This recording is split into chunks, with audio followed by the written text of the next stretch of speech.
Once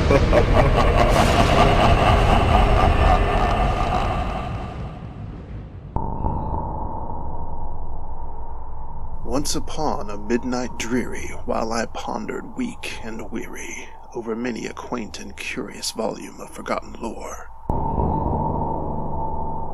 while I nodded, nearly napping, suddenly there came a tapping, as of someone gently rapping at my chamber door.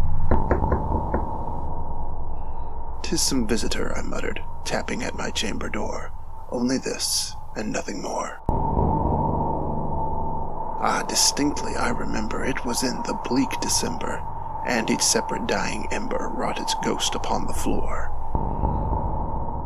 Eagerly I wished the morrow, vainly I had sought to borrow from my book surcease of sorrow for the lost Lenore, for the rare and radiant maiden who the angels name Lenore, nameless here forevermore. And the silken, sad, uncertain rustling of each purple curtain thrilled me, filled me with fantastic terrors never felt before, so that now to still the beating of my heart I stood repeating, "'Tis some visitor entreating entrance at my chamber door, some late visitor entreating entrance at my chamber door. This it is, and nothing more." Presently my soul grew stronger, hesitating then no longer. "Sir," said I, "or madam, truly your forgiveness I implore, but the fact is I was napping, and so gently you came rapping, and so faintly you came tapping at my chamber door, that I scarce was sure I heard you. Here I opened wide the door. Darkness there, and nothing more." Deep into that darkness peering, long I stood here wondering, fearing, doubting, dreaming dreams no mortal ever dared to dream before. But the silence was unbroken, and the stillness gave no token, and the only word there spoken was the whispered word, "Lenore." This I whispered, and an echo murmured back the word, "Lenore." Merely this, and nothing more. Back into the chamber turning, all my soul within me burning, soon again I heard a tapping somewhat louder than before. "Surely," said I, "surely that is something at my window lattice. Let me see then what thereat is, and this mystery explore. Let my heart be still a moment, and this mystery explore. 'Tis the wind, and nothing more." Open here I flung the shutter, when with many a flirt and flutter, in there stepped a stately raven of the saintly days of yore. Not the least obeisance made he, not a minute stopped or stayed he, but the mane of lord or lady, perched above my chamber door, perched upon a bust of Pallas just above my chamber door, perched and sat, and nothing more. Then this ebony bird beguiling my sad fancy into smiling, by the grave and stern decorum of the countenance it wore. "Though thy crest to be shorn and shaven, thou," I said, "art sure no craven, ghastly grim and ancient raven, wandering from the nightly shore. Tell me what thy lordly name is on the night's Plutonian shore." Quoth the raven, "Nevermore." Much I marveled this ungainly fowl to hear discourse so plainly, though its answer little meaning, little relevancy bore, for we cannot help agreeing that no living human being ever yet was blessed with seeing above his chamber door, bird or beast upon the sculpted bust above his chamber door, with such name as Nevermore. But the raven, sitting lonely on the placid bust, spoke only that one word, as if his soul in that one word he did outpour. Nothing farther than he uttered, not a feather than he fluttered, till I scarcely more than muttered, "Other friends have flown before. On the morrow he will leave me, as my hopes have flown before." Then the bird said, "Nevermore." Startled at the stillness broken by reply so aptly spoken, "Doubtless," said I, "what it utters is its only stock and store, caught from some unhappy master whom unmerciful disaster followed fast and followed faster, till his songs one burden bore, till the dirges of his hope that melancholy burden bore, of never, nevermore." but the raven still beguiling all my fancy into smiling. Straight I wheeled a cushioned seat in front of bird and bust and door. Then upon the velvet sinking, I betook myself to linking fancy unto fancy, thinking what this ominous bird of yore, what this grim, ungainly, ghastly, gaunt, and ominous bird of more meant in croaking nevermore. This I sat engaged in guessing, but no syllable expressing to the fowl whose fury eyes now burned into my bosom's core. This and more I sat divining, with my head at ease reclining on the cushion's velvet lining that the lamplight gloated o'er, but whose velvet violet lining with the lamplight gloating o'er she shall pass, nevermore. Then methought the air grew denser, perfumed from an unseen censer, swung by seraphim whose footfalls tinkled on the tufted floor. Wretch, I cried, thy God hath lent thee, by these angels he hath sent thee, respite, and nepenthe from thy memories of Lenore. Quaff, oh quaff this kind nepenthe, and forget this lost Lenore. Quoth the raven, nevermore. Prophet, said I, thing of evil, prophet still if bird or devil, whether tempter sent or whether tempest tossed thee here ashore, desolate yet all undaunted, on this desert land enchanted, on this home by horror haunted, tell me truly, I implore, is there balm in Gilead? Tell me, I implore. Quoth the raven, nevermore. Prophet, said I, thing of evil, prophet still if bird or devil, by that heaven that bends above us, by that God we both adore, tell the soul with sorrow laden, if within that distant Aidenn it shall clasp a sainted maiden, whom the angels name Lenore, clasp a rare and radiant maiden, who the angels name Lenore. Quoth the raven, nevermore. Be that word our sign of parting, bird or fiend, I shrieked upstarting, get thee back into the tempest and the night's Plutonian shore. Leave no black plume as a token of that lie thy soul hath spoken. Leave my loneliness unbroken, quit the bust above my door, take thy beak from out my heart, and take thy form from off my door. Quoth the raven, nevermore. And the raven, never flitting, still is sitting, on the pallid bust of Pallas, just above my chamber door, and his eyes have all the seeming of a demon's that is dreaming, and the lamplight o'er him streaming throws his shadow on the floor, and my soul from out that shadow that lies floating on the floor shall be lifted nevermore.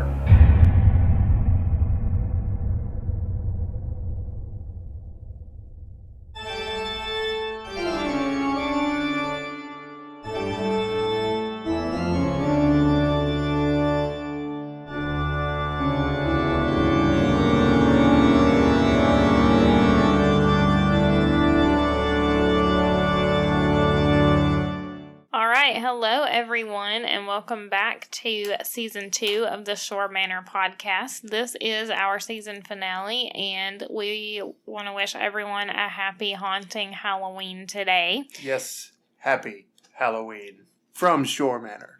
While we hope you guys are listening to this, we hope that you do get out and have some fun tonight. Be safe.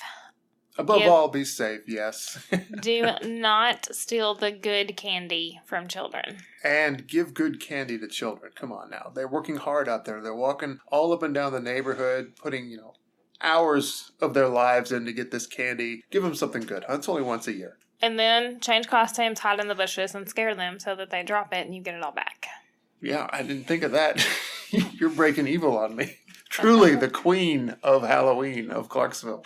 All right, so today's podcast, we're going to talk about places we would like to go. I know in our season 1, we talked about places we've been. These are some bucket list places. If you guys have been to any of these, please reach out to us and let us know, especially let us know anything we need to do when we go. Before we go any further, I want to make sure to mention this week's poem. This being Halloween, I thought we ought to go big and go with the legendary Edgar Allan Poe, his most famous work, which is, of course, you know what this one is, right, Darlene? The Raven. The Raven, absolutely. Written by Edgar Allan Poe, it is one of the most famous poems ever written in history. The Raven was first printed in the New York Evening Mirror on January 29th, 1845. And Poe said it was inspired by a talking raven in Charles Dickens' novel, Barnaby Ridge, A Tale of the Riots of '80. I'm not familiar with that, but it is interesting to me that Charles Dickens, of all people, would have inspired the raven. This poem made Poe really popular in his lifetime, but unfortunately it didn't bring him very much financial success. How true to life is that, right? I know. All right, so as we kick off this podcast, we are going to actually start with some honorable mentions of places that we want to go. Yeah, some of these are probably kind of long shots for us. If we pull one of them off, I'll be very happy. Well, we know we're going to pull one of them off. You think we're going to pull one? Okay. Yeah. I'm not sure which one you think we'll definitely pull off, but the first honorable mention is London, England. This, of course, appeals to us. Harry Potter is a big part of the reason why we're interested in London. And for me, Doctor Who is a big part of it. I've told Amanda and my friends I want to run all around London saying, okay, where's platform 9 3/4? Where's the TARDIS? These are the only things that I want to know. Although I would kind of like to visit Buckingham Palace and, of course, speaking of all things Halloween, the Tower of London. Anything in London you'd like to see? Obviously Buckingham Palace, because if you know anything about me, you know I'm obsessed with the royal family. I did watch both royal weddings, and I'm not ashamed of that. I watched The Crown on Netflix. I want to go to King's Cross Station and see the platform 9 3/4 that they have set up there. How much do you think the attendants at King's Cross Quarters hate people like us showing up and saying, well, where's platform 9 3/4 at? Probably a lot. I want to ask one guy, and then I want him to look at me, just like the guy in Harry Potter, and say, think you're being funny, do you?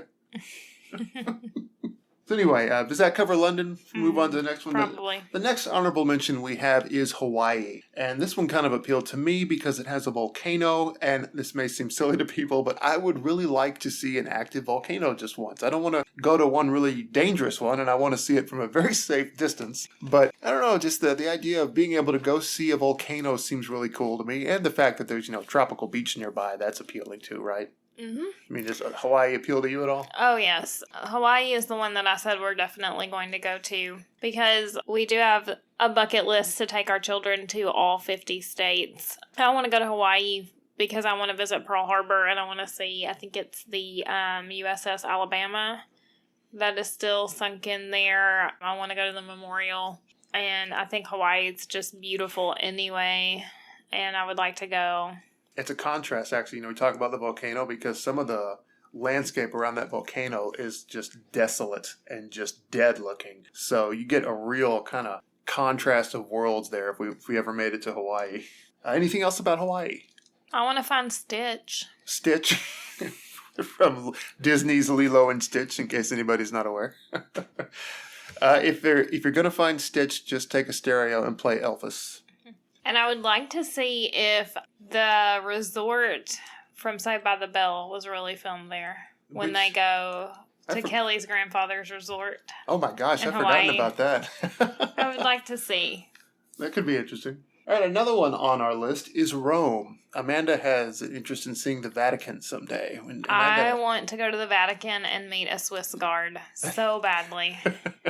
I want my picture taken with a Swiss guard. Well, and for me, I have decided in my latter years that when it comes to churches, nobody builds them more beautiful than the Catholics. I mean, yeah, that's true. I'm not going to get into any of the, what am I looking for here? The pros and cons of which religion that you want to pick, that whatever. But just for my experience, I've been in a handful of churches of various denominations, and the Catholics, without fail, their churches are absolutely They're phenomenal. Just ornate, yeah. Yeah, like they really do it's like they're really trying to display the majesty of God the Almighty. It just seems that way. Now, that's where I'm going to stop because some might have arguments about how they do from there. Not going to get into that. Just their churches are lovely, so I'm thinking the Vatican, being basically a gigantic city-wide Catholic church, has got to be, I think it would just be breathtaking for me. And the history would be fascinating. And, again, I don't want to dive too much into this, but the church does have a few, we'll just call them dark points in their history. So as somebody who's kind of interested in Halloween and a few things creepy, there'd probably be some interesting things there for me. Probably so. I'd have to reread the Dan Brown novels to figure it all out. Yes, because the Dan Brown novels are completely accurate. There's not even remotely fictitious. When it comes to like scenery and places like that, they are. Fair enough. And the last one of our honorable mentions, this one is completely me. And this absolutely comes from me being a Godzilla fan. I want to go see Tokyo just once. I just think it would be cool. And I'm sure that all the residents of that city would hate me. It's like, oh gosh, another American who wants to talk about Godzilla. But darn it, I grew up on Godzilla. This was my hero when I was 5 years old. I want to go see his hometown. That's all. There's nothing. That's it. I just want to see my hero's hometown. There's nothing wrong with that, is there? I mean, speaking of Christianity, they like to go see Bethlehem. Why can't I go see Tokyo? I suppose it could be argued those are slightly different things. A little bit. Although I would like to go to the Holy Land and be baptized in the Jordan River. Can you do that twice? I haven't done it once yet. In the Jordan River, anyway. Yeah. Right, okay. According to our pastor, Brother Larry, shout out if you're listening, Brother Larry, he was baptized in the Jordan River. I did not know that. He was. Well, I have learned something on this Halloween. Okay. So those are I think I got the idea. Those are our honorable mentions. If you have any honorable mentions you'd like to add, feel free. But now we're going to the ones that are really these are priorities for us. We're going to do everything in our power to make this happen. The only things that can stand in our way are our children. No one else, right? I don't know, considering how many countries are not happy with America right now. Well, these are all within our top picks. These are all within our borders, so we should be able to pull I thought you were talking about our honorable mention. No. We're going to move on to our high priority bucket list items. The first one that we have here is St. Helens. For those who don't know about St. Helens, this is where the famous, world famous, right? Disney Channel original movie, HalloweenTown, was filmed. So this is a high priority for us, and we especially want to go in October, and we would love to go when Kimberly J. Brown, the star of HalloweenTown, is there. That would be pretty phenomenal. Mm-hmm. That would be amazing if we could ever time it that way. That would be great. So do you want to talk about HalloweenTown, or do you want to leave that to me? Since you did introduce me to HalloweenTown, it might be fair for me to let you describe this place. Okay, I'll do it. Also, we mentioned it back in season 1 when we did our movie podcast of all the movies and things that we watch. We do watch The American Scream, which is a documentary of 3 different men in, I think it's Fairhaven, Massachusetts. I think so, yes. And we saw where, I think it was last year, our favorite guy, whose name is Manny, actually was able to go to St. Helens as well for their big Halloween celebration. Yeah, he was actually a part of it. Like, they invited him and paid his way. How cool would that have been? Yeah. Okay, so St. Helens, it's the county seat of Columbia County, Oregon. Founded in 1845 as Plymouth by Captain Henry Montgomery Knighton. The name was changed to St. Helens in the latter part of 1850 for its view of Mount St. Helens, just 39 miles away in Washington. It's about 28 miles northwest of Portland and has a population of around 13,000 people. So that is not much bigger than our hometown that we grew up in. Not really. Ours is about 10 maybe? Roughly 10,000. Our hometown of Mayfield, Kentucky. Shout out to the folks there. We live in a slightly bigger community now. Yeah. Slightly bigger part of Clarksville now. Not the whole city of Clarksville, just the part we live in. But anyways, well, obviously Clarksville is way bigger. Okay.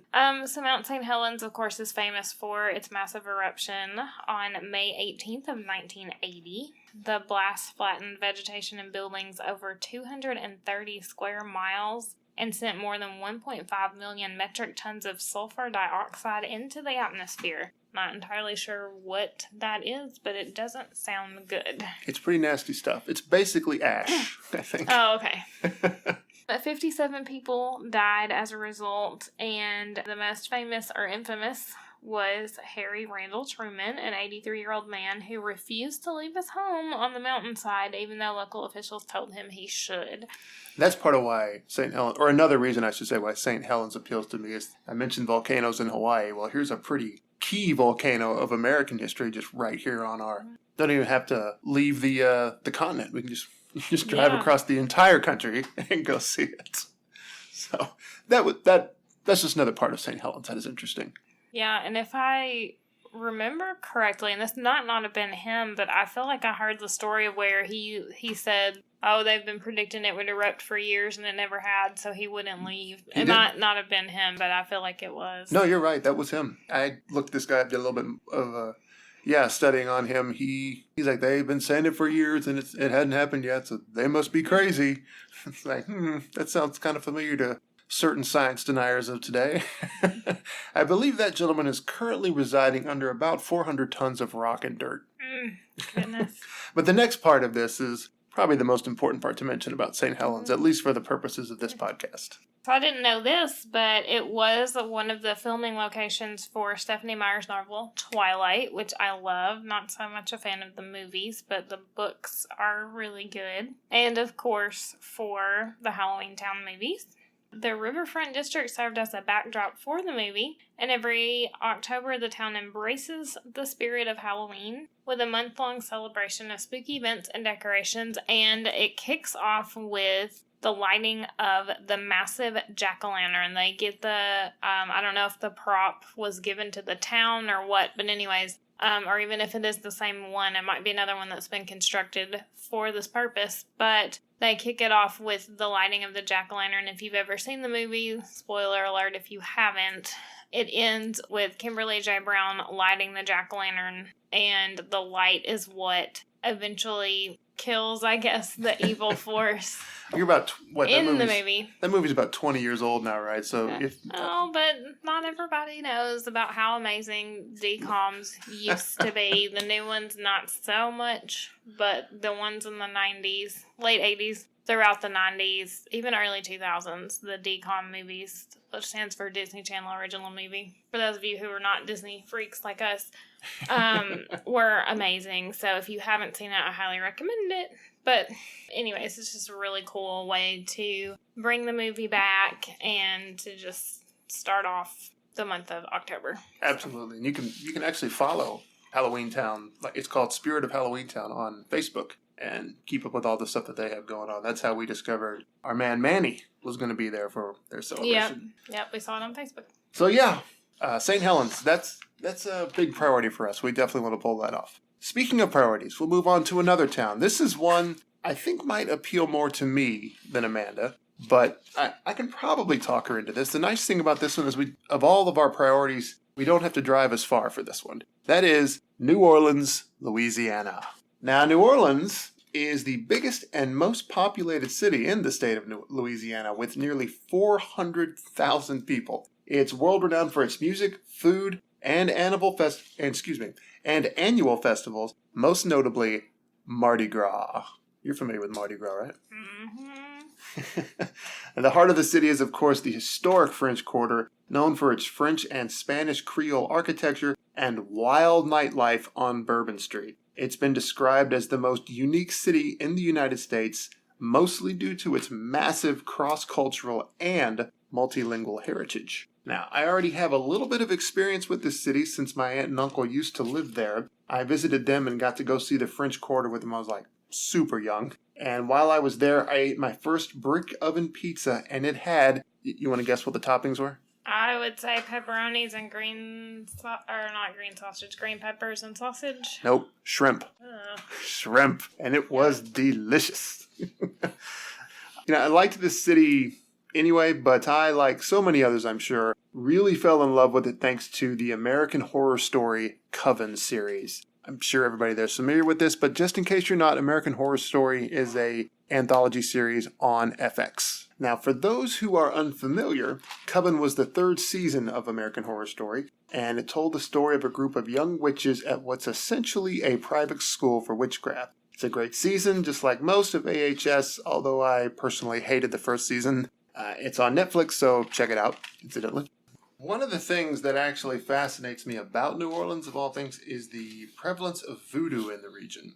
Now, voodoo is just one of many incarnations of African-based religions. They're incredibly diverse and unique to ethnicities, regions, and so on. And this is probably a gross oversimplification, but voodoo generally sees the role of humanity as making harmony with nature and the supernatural. Now, since voodoo is so distinct based on regions, New Orleans is no different. The prevalent version there is known as both Louisiana voodoo and New Orleans voodoo. It combined French culture and Catholicism early in New Orleans history as a result of the Atlantic slave trade. It's been credited with introducing terms like gris-gris, which refers to a token of some sort that brings its bearer luck, and, of course, voodoo dolls. There's a good chance that I completely mispronounced the term gris-gris, but I've never read it before and I wasn't able to look up how to pronounce it, so I apologize if I got that wrong. And I have no interest in going anywhere near anything with voodoo.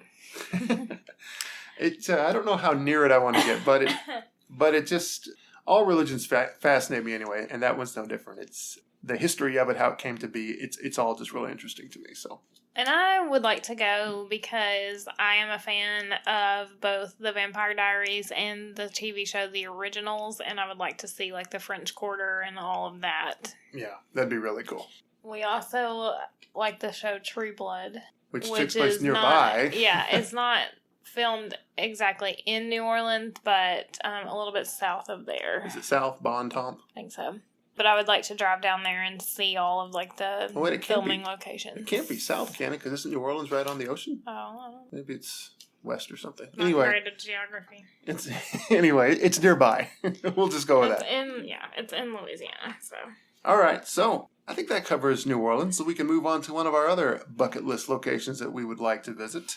Do you want to do the honors for this one? Next up on the list is Sleepy Hollow, New York. For the longest time, I thought this was just a story, but it's actually a real place. Mm-hmm. Sleepy Hollow is a village in Westchester County, New York, part of the town of Mount Pleasant, and its history goes all the way back to 1664, when it was first bought by a New Netherland landowner. It didn't officially adopt the name of Sleepy Hollow until 1996, though. Now, most people know about this place thanks to Washington Irving's short story, The Legend of Sleepy Hollow, which is about a ghost known as the Headless Horseman that haunts the area. Now, there's actually some debate. Some believe that the ghost was not really a ghost, but in fact one of the characters of the story. It's kind of open to interpretation. Of course, Irving is also known for another story, Rip Van Winkle. Are you familiar with that one?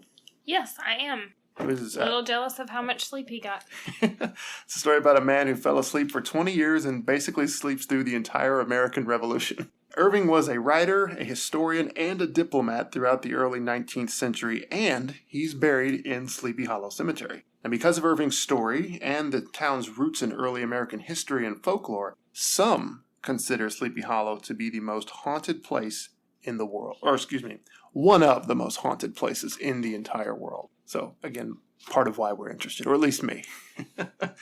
Me, not so much. If you guys hear any extra squeaks or whatever, we have our daughter Rowan nearby as we record this. Here's an interesting tidbit. In 1916, a 6 or 7-year-old girl is said to have wandered into Sleepy Hollow Cemetery late at night on a Halloween dare, and she heard the sound of a woman crying somewhere. She searched the entire cemetery until she found an oversized statue of a seated woman. The weeping sound stopped, but when the girl climbed into the statue's lap and touched its eyes, she felt fresh tears. The statue is known as the Bronze Lady, and there are lots of other spooky stories about her.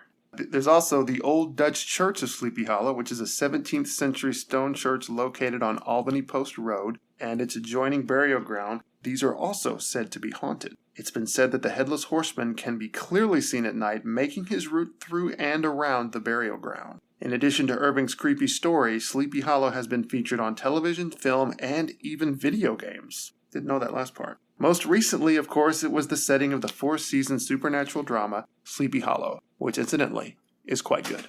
So, Sleepy Hollow, kind of high on my list. I think you're the one who suggested it to me, though, at one point, and I've just hung on to it. You haven't talked about it as much since, but... I was not aware that it was an actual place until I saw a video, I think on Facebook, that listed the top 5 places to go. for Halloween or Halloween lovers. And it was like number 2, I think, on the list or something. But I've always been a fan of the story, The Legend of Sleepy Hollow, and love the movie with Johnny Depp and Christina Ricci, because if you are a fan of anything Halloween, you know Christina Ricci is your girl. So anything she's in, I love pretty much all of it. That one, the movie Cursed, which a lot of people don't really like, but I think is very underrated. I liked it. The Addams Family, Casper. I'm sure I'm leaving out something. She's had quite a career, yeah. Those are probably her most Halloween-centric roles, though. Yeah, probably. Yeah. Oh, she was great in Now and Then, which is not a Halloween movie, but... But anyways. All right, well, last one on our bucket list. Which we bet none of you can guess. Of all the places that would make the top of our list, I'm going to hand this one off to you, darling. You can tell them all about the most important location on all of our Halloween bucket list items. Of course, is Salem, Massachusetts. Yes. Again. We want to go back. We know, for those of you that listened to season 1, our last podcast that came out on Halloween Day was all about our trip to Salem. We, of course, want to go back and visit all of the places that we visited again, as well as some others. There are multiple, historical cemeteries there that we didn't get a chance to go to that I really want to go to. I want to go see some that are supposedly haunted. That's the stuff I want to do. Yeah, Matt wants to go chase demons. Not demons, just ghosts. Well, what do you think ghosts are, honey? So let's get into some of Salem's important history. Let's see. So, of course, Salem is most known for the Salem witch trials, which happened in 1692. One thing that we learned while we were there is that the town has a ton of other history. It's a very big maritime town. Lots of important ships and things. Lots of important sea history there. There's a monument, which if you look at our photos on Facebook, you'll see where we went to the graveyard that was used for filming Hocus Pocus. There's a big monument there that is dedicated to a bunch of sailors that were lost at sea. I forget exactly when and the reason what happened. I don't know if it was just a storm or what, but there's a lot of just sea history there. One little known fact that actually surprised us: nobody in America, not just Salem, but in America, was burned at the stake. Common misconception, yeah, because I didn't know that until we went. And even over in England, I don't think there was very many people that were burned at the stake. If I remember what our tour guide said correctly, it was just like a handful of people, but it just became the most famous way of burning someone because it was so horrific. But most of them were hung. Yeah. Not that one is necessarily, I guess, better than the other. Right. But I would think being hung would be a lot less painful and quicker, but... It'd be less painful, but it probably didn't stick in the minds of people that saw it to the extent that seeing somebody burned at the stake would have. That's going to stay with you, and you're going to tell future generations about that forever. So yeah. That's probably why that got to be so... I don't know, that came to be so foremost in people's minds about how witches were dealt with. Of course, in Salem, 20 people died. 20 people were executed for witchcraft. 14 women and 5 men. 19 of whom were hung. One, which is Matt's most favorite story, Mr. Giles Corey, was pressed or crushed to death. What they did was they laid heavy stones on top of him until he stopped breathing. And there's a debate as to whether or not he was 81 years old or 84. They're not sure, but they know he was at least 81 years old. He was a lumberjack. Either way, that is an awesome guy right there, man. Yeah. Because, it took 3 days to kill him. Yeah. 84 years old. Now, let's stop and consider what the health conditions were in this place. Exactly. He had outlived his first wife already and was married to the second one. Yeah, we're talking about a time when the average life expectancy was mid-40s? So he doubled that, and then he still didn't die of old age. They had to execute him, and it took him 3 days to do it. Yeah. This guy probably would have... In a horrible, horrible way. We're talking concrete. Slabs of concrete was laid on this man. This guy would have still been alive today if he hadn't been. He would have been alive today and just as obstinate and angry as he was back then, I'm sure. I'm telling you, there is something to be said for being a mean old cuss, which is what he was. Yep, he was. But he was, according to stories, he was a kind of a man of honor, so he seems like he was a cool guy. Made mistakes, clearly, which is why his wife died, but... There were also 5 people that died in jail because the jail conditions were terrible. Oh, yeah. Oh gosh. Yeah, amazingly awful. Yeah, interesting fact. The Salem jail did not have air conditioning until the year 1993. That was really amazing to me, finding that out. Yeah.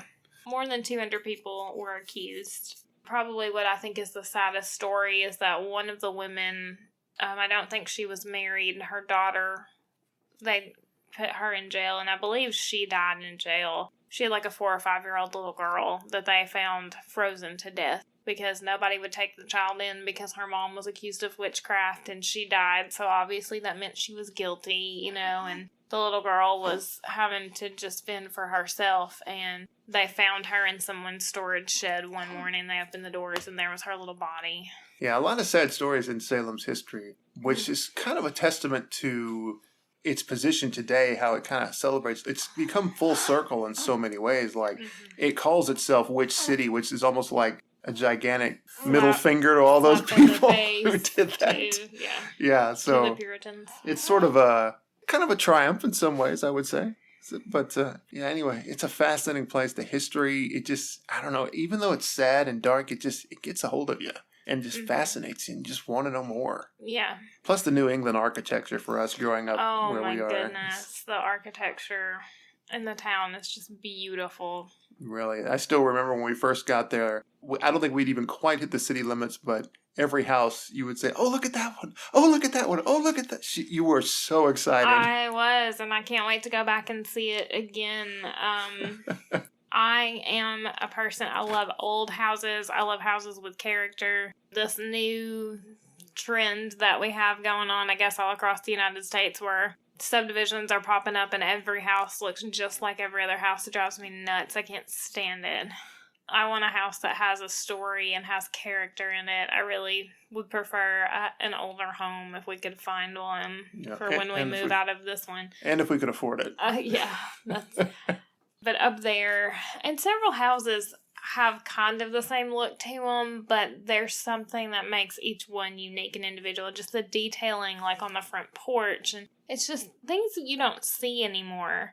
You don't see the level of detail anymore. There's a certain style to the architecture, so they're all similar in that sense because they use kind of similar means to build these houses, different structural kind of techniques, I guess you could say. But they're not all just spec houses where somebody just came up with this design and they just kind of dropped it in the neighborhood, dropped about 12 of them there. They're all the exact same, blueprint. Up there, they were built before that became a thing, so every house has its own kind of unique taste and flair. I mean, they look like small versions of like plantations in a way. Like each one has its history, its family, and they've been taken care of. People take pride in their homes up there, which most people do down here too. But you didn't see.